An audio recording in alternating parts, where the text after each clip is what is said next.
பொதுமக்களே, corona உள்ளிட்ட பேரிடர் காலங்களிலே பொதுமக்களை பெரும் துயரத்தில் காப்பாற்றிய தூய்மை பணியாளர்கள் இன்று சென்னையில் 5-6வது மண்டலங்களிலே பணி நிரந்தரம் கேட்டு போராடிய பெண் தொழிலாளர்கள் மீது தாக்குதலுக்கு உட்படுத்திய காவல்துறையை வன்மையாக கண்டிக்கின்றோம். அதே வேளையில் 10 ஆண்டுகளுக்கு மேலே வேலை செய்யக்கூடிய தூய்மை பணியாளர்கள் பணி நிரந்தரம் செய்வேன் என்று சொன்ன தமிழ்நாடு முதலமைச்சர் ஸ்டாலின் அவர்கள் உடனடியாக இந்த கோரிக்கையின் மீது உரிய நடவடிக்கை எடுக்கப்பட வேண்டும், பணி நிரந்தரம் செய்யப்பட வேண்டும்.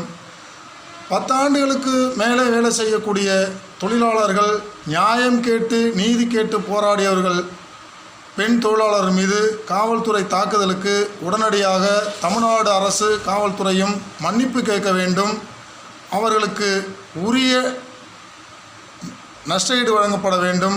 அவர்கள் தாக்குதலுக்கு உள்ளாக்கிய காவல்துறை உடனடியாக தூய்மை பணியாளர்கள் மத்தியில் மன்னிப்பு கேட்க வேண்டும். தமிழ்நாடு அரசு உடனடியாக பணி நிரந்தரம் என்ற கோரிக்கையை உடனடியாக நிறைவேற்றப்பட வேண்டும். இல்லையெனில் உழைப்போர் உரிமை இயக்கம், இடது தொழிற்சங்க மையம், AICCT உள்ளிட்ட சங்கங்கள் தமிழ்நாடு முழுவதும் போராட்டம்